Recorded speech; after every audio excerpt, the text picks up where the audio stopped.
A engenharia genética avançou muito nos últimos anos. Por causa desse avanço, nós podemos conhecer muito a respeito dessa passagem de características genéticas de pai para filho. Esse é um conhecimento bastante interessante. O genoma traz codificado no DNA dos seus 46 cromossomos as instruções que irão afetar não apenas sua estrutura, seu tamanho, sua cor e outros atributos físicos, como também sua inteligência, sua susceptibilidade a doenças, seu tempo de vida e até alguns aspectos do seu comportamento. Muitas coisas, como a cor dos olhos, a cor da pele, a altura, elementos físicos que você herda dos seus ancestrais, são passadas geneticamente, as quais não podemos escolher. Portanto, precisamos aprender a aceitar e conviver com elas.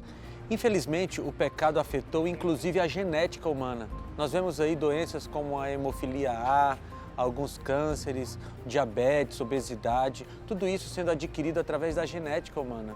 Infelizmente é assim. Mas há uma coisa que não pode ser passada geneticamente: a fé. Embora todos os seres humanos tenham fé em maior ou menor grau, essa fé não é adquirida dos nossos pais. Ela precisa ser feita a partir de uma experiência própria. Nós vamos conversar sobre isso no programa de hoje. Está apenas começando o seu programa Fé para Hoje.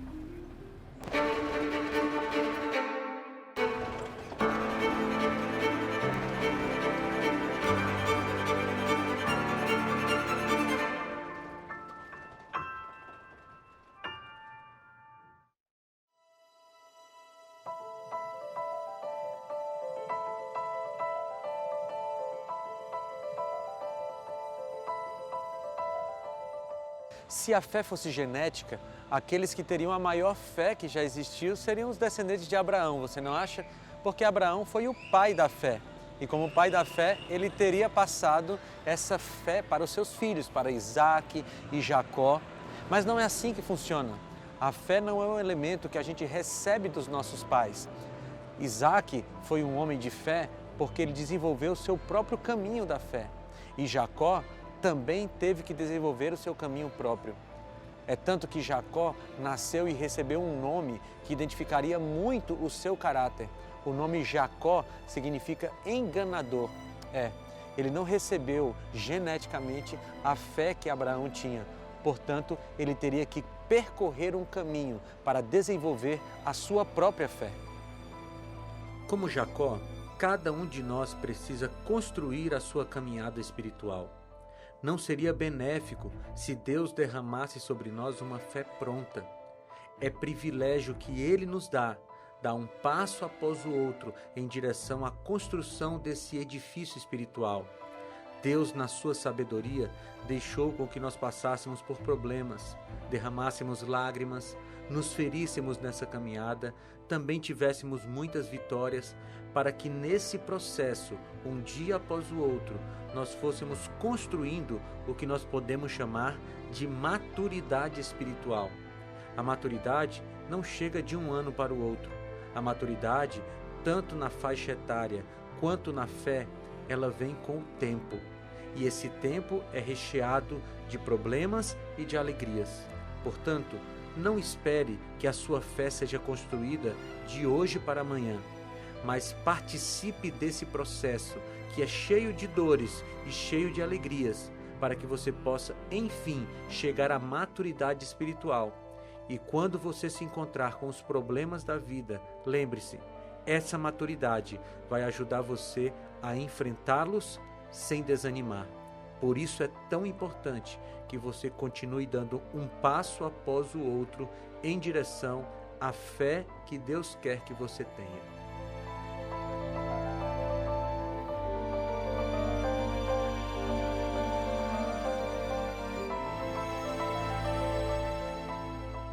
Em Gênesis capítulo 27, há uma parte importante da história de Jacó. Isaac já estava velho, ele não conseguia mais enxergar, diferenciava seus filhos pelo tom da voz e pelo toque. Esaú e Jacó, apesar de gêmeos, eram bem diferentes. Esaú tinha mais pelos que Jacó. E então chegou o momento em que a tradição judaica dizia que o pai deveria abençoar o filho mais velho. E Esaú tinha nascido primeiro que Jacó. Então Rebeca, a mãe dos gêmeos, arquitetou um plano para que Jacó recebesse aquela bênção. Eles disfarçaram Jacó com peles de carneiro para que ele ficasse mais peludo, prepararam uma comida para o seu pai para enganá-lo. O texto bíblico relata esse episódio da seguinte maneira: Rebeca pegou as melhores roupas de Esaú, seu filho mais velho, roupas que tinha em casa, e colocou-as em Jacó, seu filho mais novo. Depois cobriu-lhe as mãos e a parte lisa do pescoço com as peles dos cabritos e, por fim, entregou a Jacó a refeição saborosa e o pão que tinha feito. Ele se dirigiu ao seu pai e disse: Meu pai, respondeu ele. Sim, meu filho. Quem é você? Jacó disse a seu pai: Sou Esaú, seu filho mais velho. Fiz como o Senhor me disse. Agora assente-se e coma do que cacei para que me abençoe. Isaque perguntou ao filho: Como encontrou a caça tão depressa, meu filho? Ele respondeu: O Senhor, o seu Deus, a colocou no meu caminho. Então Isaque disse a Jacó: Chegue mais perto, meu filho, para que eu possa apalpá-lo e saber se você é realmente meu filho Esaú. Jacó aproximou-se do seu pai Isaque, que o apalpou e disse: A voz é de Jacó, mas os braços são de Esaú. Não o reconheceu, pois seus braços estavam peludos como os de Esaú, seu irmão. E o abençoou. Isaque perguntou-lhe outra vez: Você é mesmo meu filho Esaú? E ele respondeu: Sou. Então lhe disse: Meu filho, traga-me da sua caça para que eu coma e o abençoe. Jacó a trouxe e o pai comeu. Também trouxe vinho e ele bebeu.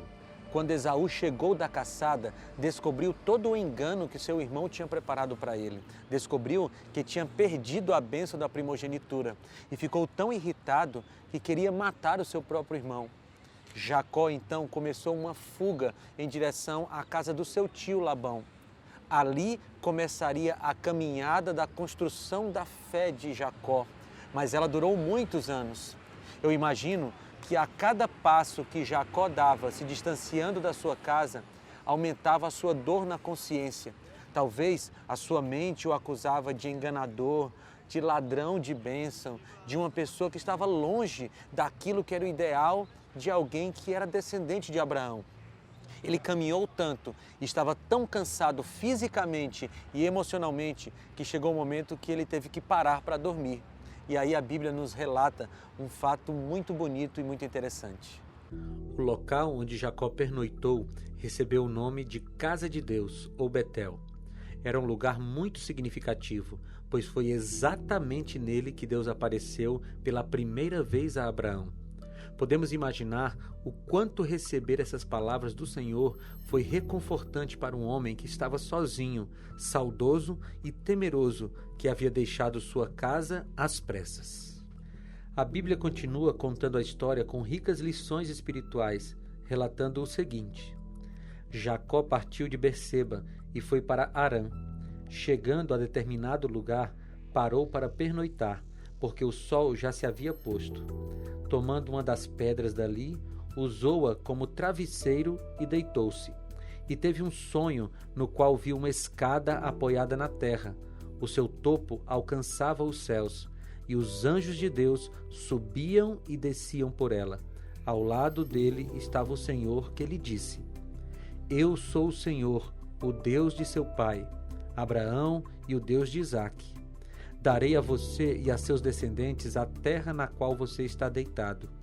Seus descendentes serão como o pó da terra, e se espalharão para o oeste e para o leste, para o norte e para o sul. Todos os povos da terra serão abençoados por meio de você e da sua descendência. Estou com você e cuidarei de você, aonde quer que você vá, e eu o trarei de volta a esta terra. Não o deixarei enquanto não fizer o que lhe prometi. Quando Jacó acordou do sono, disse: Sem dúvida o Senhor está nesse lugar, mas eu não sabia. Teve medo e disse: Temível é este lugar. Não é outro, senão a casa de Deus. Esta é a porta dos céus. Eu fico tentando imaginar aquela noite. Era uma noite escura, talvez fria. Jacó estava com a sua mente anuviada pela culpa, e todo o conforto que Jacó tinha era uma pedra sobre a qual ele colocou sua cabeça para tentar dormir. Mas uma coisa me chama a atenção. Jacó era culpado. Jacó merecia ser acusado de enganador. Mas naquela noite Deus mostrou a Jacó e mostrou a cada um de nós como ele age com pessoas que são culpadas. Deus não se afastou de Jacó, pelo contrário, ele foi em busca de Jacó. E foi assim durante toda a história da humanidade. E acontece comigo e com você também. Quando a gente erra, Deus não age como os humanos agem, porque nós nos afastamos de alguém que nos ofendeu. Mas Deus não. Deus vai em busca daqueles que o ofendem para tentar reconciliá-los com Ele mesmo. E naquela noite, Deus procura Jacó para dizer-lhe que não precisa perder as esperanças. Há uma solução para todos os pecados que ele cometeu. Ela é se reconectar com o céu. Mas como se conectar com o céu? Como chegar até o céu? Até a sua porta? Então, no sonho, aparece uma escada celestial. O pecador que merece castigo recebe um caminho de conexão com o céu. Que sonho interessante, não é? Uma escada que liga a terra ao céu. Deveria haver algum significado naquele sonho. E havia. Eu gosto do comentário bíblico que diz o seguinte: uma demonstração maravilhosa da graça divina, não procurada e incondicional. Ela não foi procurada porque Jacó provavelmente nem se lembrou de Deus. Estava cansado e só queria dormir. Deus, entretanto, veio ao seu encontro com os seus anjos em todo o seu esplendor e surpreendeu esse peregrino temeroso. Ela foi incondicional porque não houve nenhuma palavra de recriminação por tudo aquilo que ele e Rebeca tinham feito a Isaque e Esaú. Também não houve nenhuma palavra de exigência ou pré-condição. Jacó está dormindo e então ele começa a sonhar com aquela escada misteriosa, uma escada que liga a terra ao céu. E o texto bíblico que vem logo depois da descrição da escada é bastante interessante. Olha o que diz em Gênesis capítulo 28, a partir do versículo 13. Ao lado dele estava o Senhor que lhe disse: Eu sou o Senhor, o Deus do seu pai Abraão, o Deus de Isaque. Darei a você e a seus descendentes a terra na qual você está deitado. Seus descendentes serão como o pó da terra, e se espalharão para o oeste e para o leste, para o norte e para o sul. Todos os povos da terra serão abençoados por meio de você e da sua descendência. E olha o que diz o versículo 15. Eu estou com você e cuidarei de você aonde quer que vá. Eu gosto demais desse trecho, sabe por quê? Porque Deus estava falando com um homem que tinha acabado de enganar seu pai, tinha acabado de enganar o seu irmão. Não é que Deus aprovou a ação maldosa de Jacó de enganar as pessoas. Deus não estava corroborando com o pecado, não era isso. O que Deus estava mostrando aqui era a sua graça e a sua misericórdia. A graça de Deus nos dá aquilo que nós não merecemos. E a misericórdia de Deus não nos dá aquilo que nós merecemos. E naquele momento, Jacó estava desfrutando da graça e da misericórdia de Deus. As mesmas graça e misericórdia oferecidas a Jacó naquele dia no deserto são estendidas para cada ser humano sobre a face da terra. Não importa a cor da pele, a situação social, o local onde mora, todas as pessoas podem ser beneficiadas com esses atributos divinos e desfrutar da paz que eles causam na vida. Mas o que significava aquela escada? Aquela escada era um recado de Deus para Jacó. Ela ligava Jacó ao céu. Então, aquela escada só pode representar Jesus Cristo, que é aquele que nos liga a Deus o Pai. Sabe, Jacó era um enganador, ele merecia a morte, mas Deus estava tentando fazer a ligação dele consigo mesmo, através daquele símbolo da escada. E aí tem um recado muito importante para nós. Nós somos pecadores, precisamos reconhecer isso e nos arrepender dos nossos pecados. Mas Deus sempre busca fazer essa ligação conosco. E essa ligação é feita através de Jesus. Foi Ele mesmo quem disse: eu sou o caminho, a verdade e a vida. E ninguém vai ao Pai senão por mim. Então, queridos, se você é um pecador ou uma pecadora, mas quer se ligar a Deus, a escada chama-se Jesus Cristo. Cristo deve ser o centro da vida de um cristão. Isso parece uma informação óbvia, mas para algumas pessoas não é tanto assim, porque alguns cristãos têm feito do dinheiro, das riquezas, da posição social, dos títulos acadêmicos o centro de suas vidas, e não a Cristo. Jesus preparou um plano especial para salvar toda a humanidade.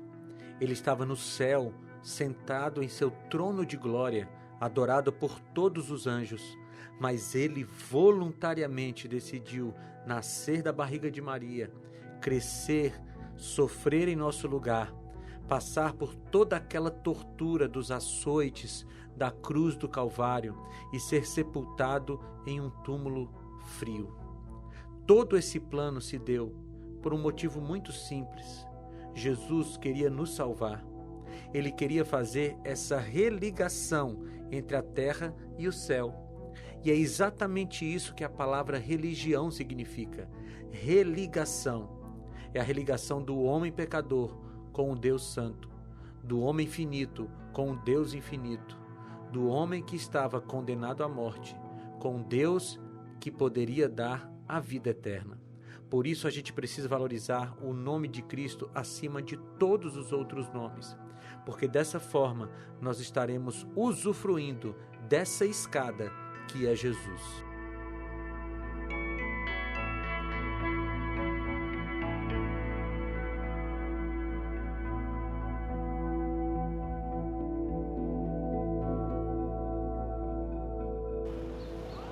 Quando o dia amanheceu, a luz de Deus tinha brilhado sobre Jacó. Ele já não era o mesmo homem. Aquela experiência da noite havia mostrado a Jacó quem ele era. Mas mais importante do que isso, havia mostrado para Jacó quem Deus era. Agora, ele não era mais a mesma pessoa que saiu da casa de Isaac. Ele estava começando a dar passos em direção a uma fé genuína. Acompanhe o que a Bíblia diz sobre isso. Na manhã seguinte, Jacó pegou a pedra que tinha usado como travesseiro, colocou-a de pé como coluna e derramou óleo sobre o seu topo. E deu o nome de Betel àquele lugar, embora a cidade anteriormente se chamasse Luz. Então Jacó fez um voto, dizendo: se Deus estiver comigo, cuidar de mim nesta viagem que estou fazendo, prover-me de comida e roupa e levar-me de volta em segurança à casa de meu pai, então o Senhor será o meu Deus. E esta pedra que hoje coloquei como coluna servirá de santuário de Deus, e de tudo o que me deres, certamente te darei o dízimo.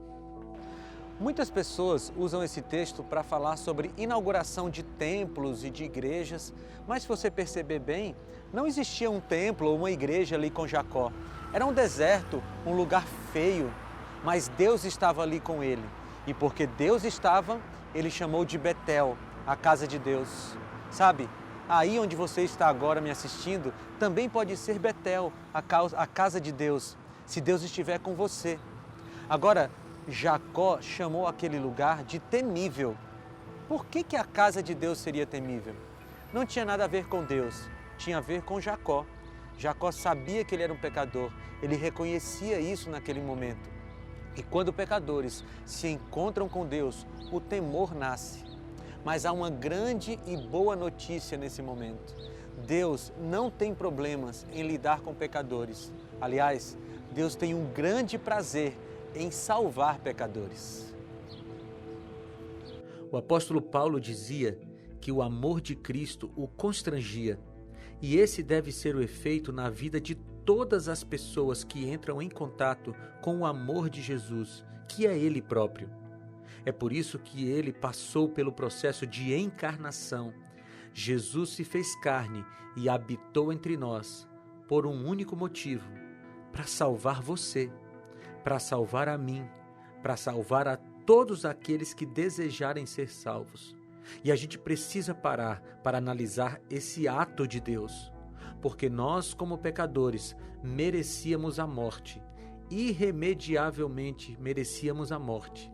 Mas por causa do grande amor de Cristo por nós, Ele veio à terra e o amor que Ele sentia o levou ao sacrifício em nosso lugar. E por causa do sacrifício dele, nós temos possibilidade de vida eterna.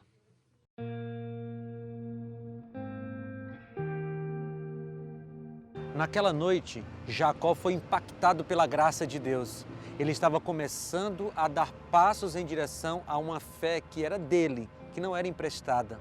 Mas ele ainda tinha muito que caminhar, porque ele coloca uma partícula condicional naquela história toda.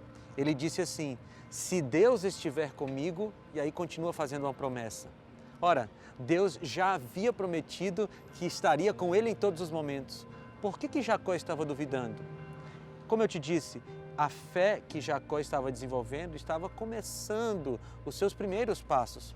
Mas ele já tinha dado passos importantes, porque Deus não era mais apenas do seu pai, Isaque, ou do seu avô, Abraão. Agora também era o Deus de Jacó. E Jacó poderia, caminhando junto com ele, desenvolver a sua fé. E era isso que ele faria nos próximos passos da sua vida. Jacó segue daquele lugar para a casa de Labão, seu tio. Por 20 anos ele se fortalece na fé dia após dia.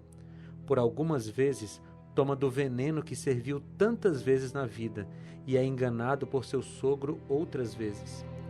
Contra sua vontade, toma suas 2 primas como esposas, quando na verdade só queria uma delas.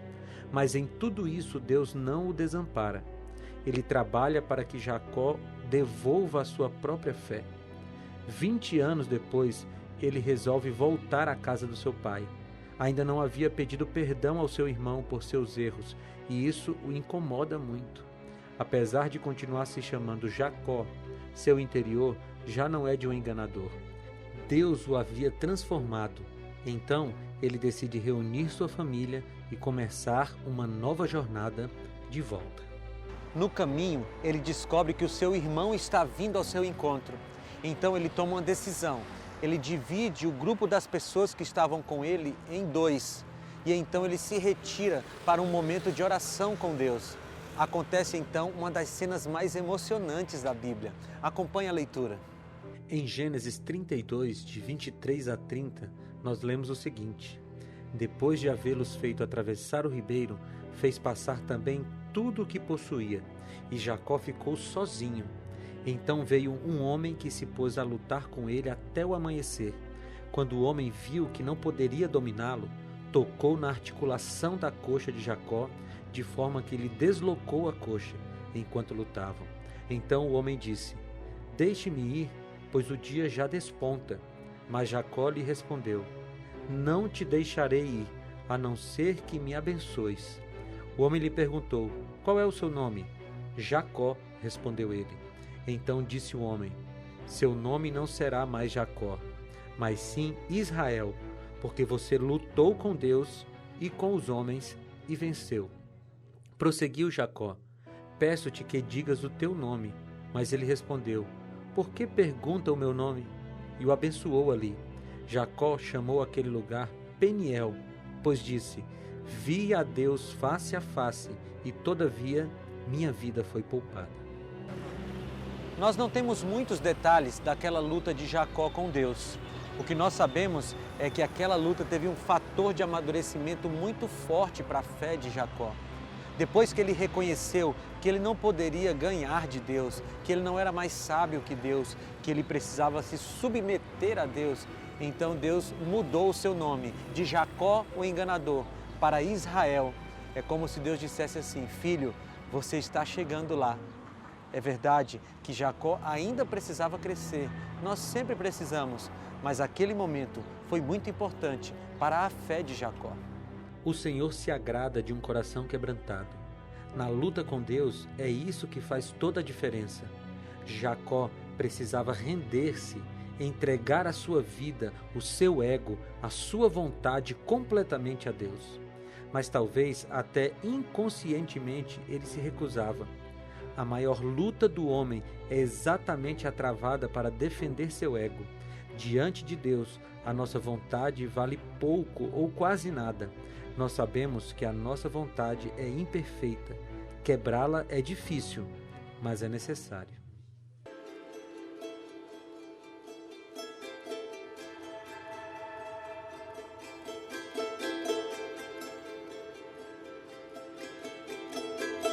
Jacó, ou agora Israel, teve uma vida completamente transformada. Ele entendeu que a fé que ele precisava ter não seria emprestada de Abraão ou do seu pai Isaac. Ele desenvolveu a sua própria fé. Mas para isso, ele passou por momentos difíceis na vida. Deus permitiu isso. Porém, o que mais transformou a vida de Jacó foram os 2 encontros que ele teve com Deus.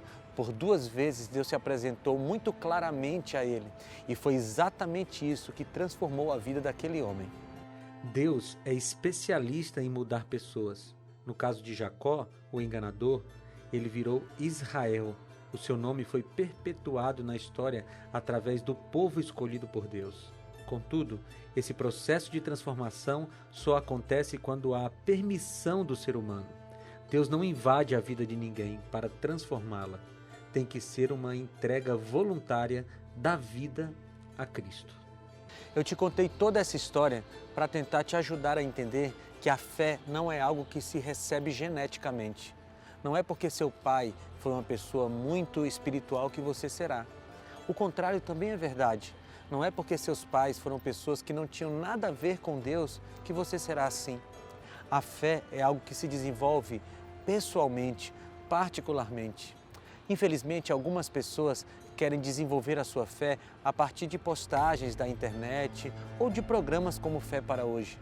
Tudo isso tem o seu lugar, mas não são esses programas ou essas postagens que vão fazer com que você desenvolva a verdadeira fé. A fé genuína, ela só vai ser desenvolvida a partir dos seus momentos que você estiver em Betel e em Peniel, como Jacó esteve. Porque Betel e Peniel são os lugares de encontro pessoal com Deus. É no seu quarto, ou na sala da sua casa, ou em outro lugar que você escolher para ter um encontro pessoal, particular com Deus, que a sua fé vai ser desenvolvida. É através da oração e do estudo da Palavra de Deus que você vai crescendo de graça em graça, até atingir a estatura de Cristo, como a própria Bíblia diz. Portanto, esse é o momento de você fazer um compromisso com Deus, para que você tenha todos os dias um momento que é Betel e Peniel, um momento de encontro pessoal com Deus. E a partir desses encontros, a sua fé vai crescendo cada vez mais, até o dia que Jesus vai voltar e você vai se encontrar pessoalmente com o seu Senhor.